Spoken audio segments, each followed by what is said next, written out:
राष्ट्रीय अध्यक्ष महिला मोर्चा श्रीमती बंथी श्रीवास्तव जी, श्री बैजन जी पंडा राष्ट्रीय उपाध्यक्ष भारतीय जनता पार्टी, श्रीमती रेखा गुप्ता, हमारी नव नियुक्त मुख्यमंत्री दिल्ली और श्रीमती दिया कुमारी उप मुख्यमंत्री राजस्थान, श्रीमती ऋषा पांडे मिश्रा प्रदेश अध्यक्ष महिला मोर्चा दिल्ली, सभागार में मौजूद हमारे राष्ट्रीय महामंत्री संगठन श्री BL संतोष जी, श्री V सतीश जी और तमिलनाडु के very dynamic leader and president of the party mister Thiru Annamalai, पूर्व केंद्रीय मंत्री श्रीमती मीनाक्षी लेखी जी और सभागार में मौजूद मेरे सभी सम्मानित बहनों एवं भाइयों, सबसे पहले तो मैं श्री बांथी जी आपको मैं बधाई देना चाहता हूं कि एक दक्षिण भारत की वीरांगना ऐसी स्वतंत्रता संग्राम सेनानी संघर्ष में जिसने अपनी प्रमुख भूमिका निभाई है, उसके संबंध में लोगों को जानकारी देने के लिए उत्तर भारत के लोगों अथवा देश के अन्य भागों में रहने वाले लोगों को जानकारी देने के लिए आपने पहल की है, इसके लिए आपको बधाई है। मित्रों, ऐसी वीरांगना की कहानी उत्तर भारत में लेकर आपकी राष्ट्रीय अध्यक्ष आई हैं, जिनके बारे में इधर के लोगों को या तो जानकारी नहीं थी या जानकारी थी तो बहुत ही कम जानकारी थी। रानी वेलु नाचियार का जीवन भारत के स्वतंत्रता संग्राम का एक ऐसा गोल्डन चैप्टर है जो उनकी बहादुरी और उनके त्याग की वह मिसाल है। अंग्रेजों के खिलाफ संघर्ष करने वाली पहली रानी का नाम यदि कुछ है तो वह रानी वेलु नाचियार है। Rani Velu Nachiyar people friendly ruler के रूप में जानी जाती थी। अपने करेज और लीडरशिप क्वालिटी से उन्होंने साबित कर दिया था, जिसे हम लोग अंग्रेजी में कहते हैं कि true leadership quality lies not in staying in power but in the will to fight against oppression and injustice। सिंहासन पर बैठना मैं समझता हूं कि यह लीडरशिप की क्वालिटी नहीं है, बल्कि जुल्म और अत्याचार के खिलाफ संघर्ष करना यही लीडर की क्वालिटी हुआ करती थी होती है, और इसे रानी वेलु नाचियार ने करके दिखाया है। साथियों, 1857 के स्वतंत्रता संग्राम से पहले झांसी की रानी लक्ष्मीबाई और झलकारी बाई द्वारा ब्रिटिश राज के खिलाफ विद्रोह करने से भी पहले साउथ इंडिया के दो वीरांगनाओं ने अपनी मातृभूमि के लिए जो संघर्ष किया है, उपनिवेशवादी ताकतों को ऐसा जवाब दिया, मैं कह सकता हूं जिसे कभी भुलाया नहीं जा सकता है। वह दो वीरांगनाएं थीं, एक तो वेलु नाचियार और उनकी सेना की सेनापति मिस्टर कोयली, जिन्होंने हंसते हंसते अपने प्राणों की आहुति दे दी थी। जब वेलु नाचियार ने अंग्रेजों के खिलाफ निर्णायक युद्ध छेड़ा, तब उनकी सेनापति कोयली ने दुश्मन के हथियार गोदाम पर ही हमला करने का फैसला किया था। वे अपने पूरे शरीर पर तेल डालकर आग की लपटों के साथ अंग्रेजों के गोदाम में कूद गईं, जिससे एक जबरदस्त विस्फोट हुआ और ब्रिटिश सेना को भारी क्षति का सामना करना पड़ा था। कोयली के इस बलिदान ने युद्ध की दिशा बदल दी और वेलु नाचियार ने विजयी होकर अपना राज्य पुनः प्राप्त कर लेने में कामयाबी उन्होंने हासिल की थी। उनका यह संघर्ष और वीरता, मैं मानता हूं कि भारतीय स्वतंत्रता संग्राम के इतिहास में यह सदैव अमर रहेगा। मेरे बहनों भाइयों, वेलु नाचियार न केवल एक बहादुर योद्धा थीं, बल्कि एक अत्यंत बुद्धिमान और बहुत हाईली एजुकेटेड एक शासक भी थीं, जिन्होंने बचपन से ही विभिन्न विषयों में उन्होंने की शिक्षा ग्रहण की थी। उनकी शिक्षा में युद्ध कला, शस्त्र संचालन, घुड़सवारी और प्रशासनिक नीतियों के साथ साथ कई भाषाओं का अध्ययन भी शामिल था। वे तमिल, तेलुगु, मलयालम, फ्रेंच भाषा बोलने में भी बहुत ही वह निपुण थे। मेरे बहनों भाइयों, भारत का इतिहास इस बात का साक्षी है कि हमारे यहाँ महिलाओं ने न केवल घर के भीतर ही बल्कि घर के चारदीवारियों के बाहर भी जब भी जरूरत पड़ी है अपनी भूमिका निभाने में पुरुषों से पीछे नहीं रही हैं। मैं यहाँ पर वैदिक युग की चर्चा करना चाहूँगा। वैदिक युग में भी नारियों का भारत में बहुत ही महत्वपूर्ण स्थान रहा है। आप लोगों में से नाम सुना होगा गार्गी या पाला, मैत्री जैसी यह विदुषियाँ यह भारत की धरती पर और भारत की माताओं के कोख से ही पैदा हुई थी।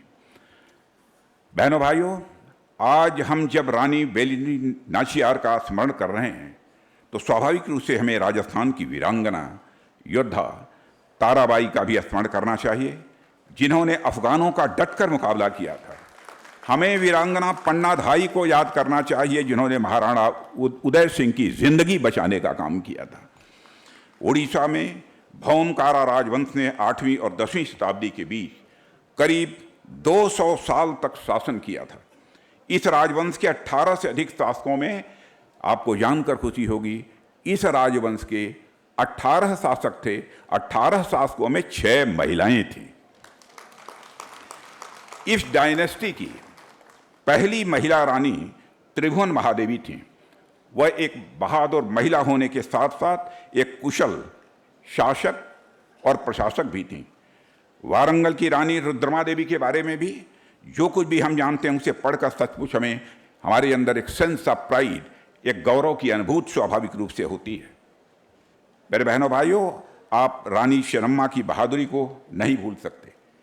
जिस रानी चेन्नम्मा ने औरंगजेब जैसे दर्दई शासक के खिलाफ मराठा राजाओं के साथ सहयोग किया था। कुछ लोग हमारे देश में औरंगजेब को अपना आदर्श मानने लगे। यह विडंबना है कि कुछ लोग हमारे देश में औरंगजेब को अपना आदर्श मानने लगे हैं।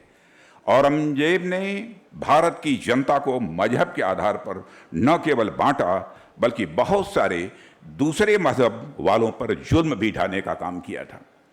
रानी वेलू नाचियार के साथ तमिलनाडु में रानी मंगमल को भी एक महान महिला शासक माना जाता है। उनका भी मैं यहाँ पर स्मरण करना चाहता हूँ, जिन्होंने न केवल अपने राज्य की रक्षा की बल्कि बहुत से लोक कल्याणकारी करने का काम भी रानी मंगमल ने किया था।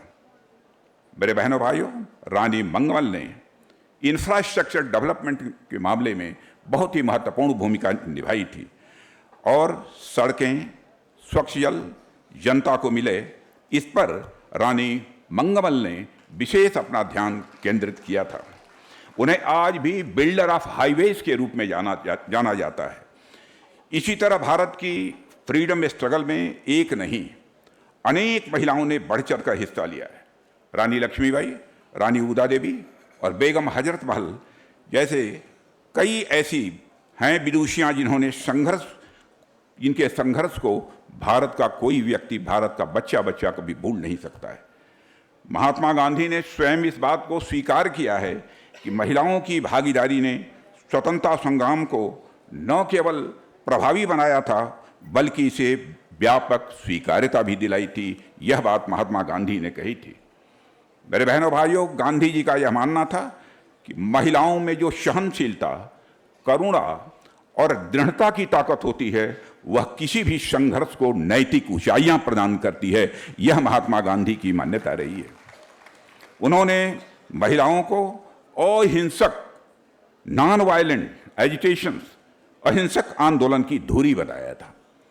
मैं तो कहता हूं कि जब महिलाएं सत्याग्रह, असहयोग आंदोलन और भारत छोड़ो आंदोलन में शामिल हुई तो यह संघर्ष केवल राजनीतिक नहीं रहा बल्कि घर घर, गली गली, हर गांव गांव में होने वाला यह एक राष्ट्रीय आंदोलन बन गया था। गांधी जी ने महिलाओं को स्वतंत्रता संग्राम का नेतृत्व करने के लिए प्रेरित किया था। हमने नाम सुना होगा सरोजिनी नायडू का, अरुणा आसफ अली का, कस्तूरबा गांधी का। अनेक महिलाएं ब्रिटिश सरकार के खिलाफ उन्होंने जमकर संघर्ष किया था।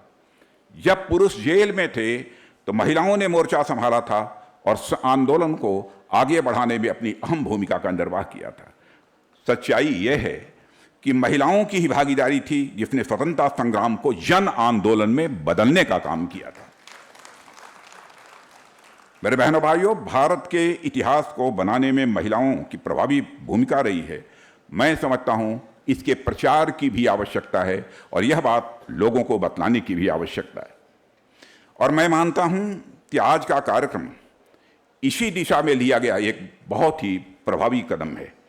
इसके लिए मैं पुनः महिला मोर्चा की राष्ट्रीय अध्यक्ष श्रीमती बंटी श्रीनिवासन को और उनकी पूरी टीम को हृदय से मैं बधाई देता हूं। और यह साल संविधान के अमृत महोत्सव के रूप में सारे देश में मनाया जा रहा है। इससे आप सभी अच्छी तरह परिचित हैं। डॉक्टर भीमराव अंबेडकर को संविधान निर्माता के रूप में आप अच्छी तरह जानते हैं, लेकिन शायद यह कम लोगों को मालूम है कि 1950 में लागू हुए इस संविधान के निर्माण में 389 लोग जुड़े हुए थे। इस 389 में 15 महिलाएं थीं। जब भारत की संसद में भारत के संविधान के ऊपर बहस की शुरुआत मैंने की थी, तब मैंने इन 15 महिलाओं की चर्चा इस बार के सत्र में, पिछली बार जब सत्र था तो उस सत्र के अंदर मैंने की थी। सार्वजनिक जीवन में महिलाओं की सक्रिय भागीदारी बढ़ी है, इस सच्चाई को भी कोई नकार नहीं सकता है। मेरे बहनों भाइयों, यदि आप इतिहास के पन्नों को पलटें, जब सार्वजनिक जीवन में महिलाओं की भागीदारी बढ़ी है, एक नए भारत का उदय हुआ है। आज भारत हमारे प्रधानमंत्री मोदी जी के नेतृत्व में एक नई छलांग लगाने को तैयार है। सभी के लिए एक नया अवसर पैदा हुआ है। और आप सभी जानते हैं कि अब हमारा भारत डेवलपिंग इकॉनमी से अब डेवलप्ड इकॉनमी के हाईवे पर तेजी से आगे बढ़ चला है। यानी विकासशील अर्थव्यवस्था से अब विकसित अर्थव्यवस्था के हाईवे पर हमारे देश की भारत की अर्थव्यवस्था तेजी से आगे बढ़ चली है। इसी सप्ताह आपने देखा होगा समाचार पत्रों में कि हमारे देश की इकॉनमी की साइज $4 ट्रिलियन के माइलस्टोन को पार कर चुकी है। 2027 में हम पूरी तरह से आश्वस्त हैं कि हमारे देश की अर्थव्यवस्था जितनी तेजी से आगे बढ़ रही है, भारत दुनिया की टॉप 3 कंट्रीज में आकर खड़ा हो जाएगा। आप सबको जानकारी होगी कि 2014 में हमारा यह भारत इकॉनमी की साइज के मामले में दुनिया के देशों में जो 11वें स्थान पर खड़ा था, आज वह जंप लेकर दुनिया के देशों में 5वें स्थान पर आ गया है। 2027 आते आते दुनिया की टॉप 3 कंट्रीज में आकर हमारा भारत खड़ा हो जाएगा। और मैं मानता हूं कि इसमें भी महत्वपूर्ण भूमिका जो रही है तो हमारे भारत की महिलाओं की रही है, हमारी माताओं और बहनों की इसमें रही है। और हम सब की पूरी कोशिश है कि महिलाओं को के फुल फ्लेज्ड पोटेंशियल को विकसित होने का मौका दिया जाना चाहिए। और यह काम तहे दिल हमारी भारतीय जनता पार्टी कर रही है, क्योंकि हमने भारत के इतिहास के पन्नों को पलटकर हम देखें, जहां जहां पर भी महिलाओं को अवसर मिला है उन्होंने करके दिखाया है। आज हमारे प्राइम मिनिस्टर ने महिलाओं की क्षमता और प्रतिभा पर पूरा भरोसा जताया है मेरे बहनों भाइयों। और आज देश में वीमेन लेड डेवलपमेंट की बात हो रही थी, वीमेन लेड डेवलपमेंट की आज बात हो रही थी। मैं समझता हूं मोदी जी के पहले कभी भी किसी ने वीमेन लेड डेवलपमेंट की बात नहीं की थी। पहली बार जी किसी ने की है तो हमारे प्राइम मिनिस्टर मोदी जी ने की है। आर्म फोर्सेज में यानी जो मैं रक्षा मंत्री हूं इसलिए इसकी चर्चा करना चाहता हूं, आर्म फोर्सेज में परमानेंट कमीशन अब महिलाओं को दिया जा रहा है। पहले यह परमानेंट कमीशन आर्म फोर्सेज में नहीं मिलता था। एनडीए के दरवाजे महिलाओं के लिए खोल दिए गए हैं। आर्म फोर्सेज की कोई ऐसी ब्रांच नहीं है जहां महिलाएं दमखम के साथ इस समय काम नहीं कर रही हैं। मेरी बात यहां तक कि अब हवाई जहाज भी उड़ाने का काम कर रही हैं, हमारे फाइटर्स भी उड़ाने का काम हमारी महिलाएं कर रही हैं। आर्म फोर्सेज की कोई ऐसी ब्रांच नहीं है, यह बात मैं दावे के साथ कह सकता हूं। महिलाओं की ऊंचाइयों से लेकर समुंदर की गहराइयों तक, हिमालय की ऊंचाइयों से लेकर हमारी ये महिलाएं समंदर की गहराइयों तक देश की सुरक्षा कर रही हैं। और आज महिलाओं ने रिसर्च और एंटरप्रेन्योरशिप में इस सेक्टर में अपनी एक अलग पहचान भी बनाई है। इसरो हो, DRDO हो या मिसाइल डेवलपमेंट प्रोग्राम हो, आपको जानकर खुशी होगी कि प्रत्यक्ष मैं इन सारी चीज़ों को देख रहा हूं, इसमें महिलाओं का एक्टिव पार्टिसिपेशन तेजी के साथ बढ़ा है। प्रधानमंत्री, आपको जानकर खुशी होगी कि प्रधानमंत्री मुद्रा योजना, सबसे अधिक लोन यदि किसी को दिया गया है तो महिलाओं को दिया गया है। सबसे अधिक PM मुद्रा योजना के अंतर्गत लोन किसी को दिया गया है तो महिलाओं को दिया गया था। यदि महिलाओं के हाथों को मजबूत किया जाता है तो आप सभी जानते हैं कि उसका लाभ उसके अतिरिक्त पूरे परिवार को, समाज को और देश को प्राप्त होता है। हमारी सरकार विधायिका में आरक्षण, पार्लियामेंट में, असेंबलीज में, उसके लिए नारी शक्ति बंधन अधिनियम पारित कर दिया है। अब 33% आपको आरक्षण मिलेगा। और मैं अभी जानकारी देना चाहता हूं, यहां पर हमारे BL संतोष जी बैठे हुए हैं। जब मैं पार्टी का अध्यक्ष था तो उस समय भी हमारी राष्ट्रीय कार्यकारिणी ने सर्वसम्मत, पार्टी संगठन में भी 33% महिलाओं का प्रतिनिधित्व होना चाहिए, यह व्यवस्था भी उस समय सुनिश्चित की थी।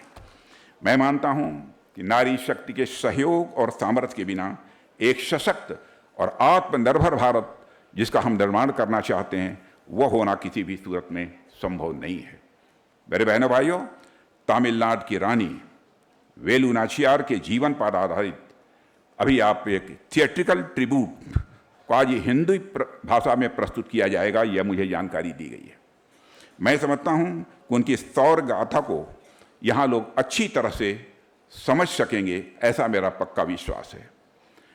मगर यह विडंबना है कि हमारे यहाँ कुछ लोगों द्वारा तमिल और हिंदी भाषा को लेकर विवाद खड़े किए जा रहे हैं, जबकि भारतीय जनता पार्टी हिंदी समेत सभी भारतीय भाषाओं की रक्षा करने के लिए पूरी तरह से प्रतिबद्ध है और उसके लिए हम काम कर रहे हैं। जहां यह तमिल नाटक हिंदी में प्रस्तुत किया जा रहा है, वहीं देश में काशी तमिल संगम जैसे भी आयोजन किए जा रहे हैं हमारे प्रधानमंत्री के नेतृत्व में। मेरे बहनों भाइयों, हिंदी और अन्य भारतीय भाषाओं का आपस में कोई कंपटीशन नहीं है। हिंदी और अन्य भारतीय भाषाओं का आपस में कोई कंपटीशन नहीं है, बल्कि उनके बीच परस्पर एक कोऑपरेशन है। हिंदी से सभी भारतीय भाषाएं मजबूत होती हैं। मैं दावे के साथ कह सकता हूं, हिंदी से सभी भारतीय भाषाएं मजबूत होती हैं और सभी भारतीय भाषाओं से हिंदी मजबूत होती है। भाषा के नाम पर देश को तोड़ने का सिलसिला यह बंद होना चाहिए और जन जन तक यह संदेश पहुंचाने का काम और इसमें सक्रिय भूमिका निभाने का काम यदि कोई कर सकता है तो हमारी बहनें ज़्यादा प्रभावी तरीके से कर सकती हैं, ऐसा मेरा पक्का विश्वास है। इसलिए आज के दिन यह भी हम सबको संकल्प लेने की आवश्यकता है। आज इस अवसर पर इससे ज़्यादा न कहते हुए मैं इस विशेष कार्यक्रम के लिए मैं पुनः महिला मोर्चा को, उनकी राष्ट्रीय अध्यक्ष वांती जी को अपनी तरफ से ढेर सारी बधाइयाँ देते हुए अपना निवेदन समाप्त करता हूँ।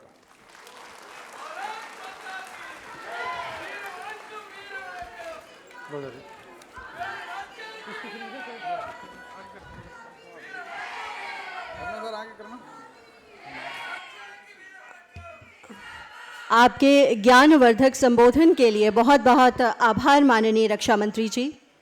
अब समय आ चुका है उस प्रस्तुतिकरण का जिसकी प्रतीक्षा में हम सब हैं। रानी वेलु नाचियार।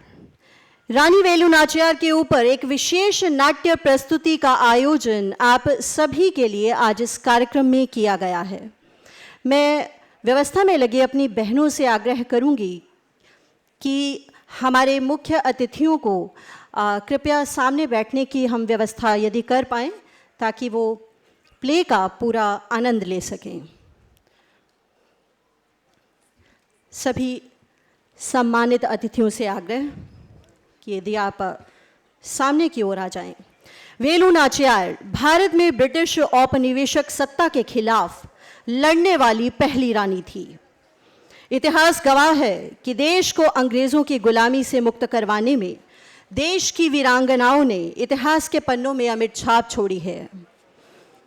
वह तीर थी, तलवार थी, भालों और तोपों का वार थी। वह तीर थी, तलवार थी, भालों तोपों का वार थी, फुफकार थी, हुंकार थी, शत्रु का संहार थी।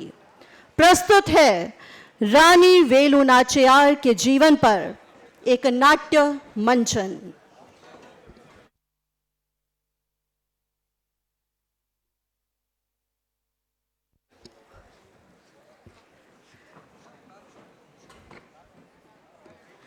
एक दो मिनट का समय इसमें लगेगा क्योंकि हमारे परफॉर्मर्स को यहाँ थोड़ा रेडी होना है। कर्टन्स हम डाउन कर सकते हैं, फ्रंट कर्टन्स आप डाउन कर सकते हैं, कृपया कर्टन्स डाउन कर दीजिए।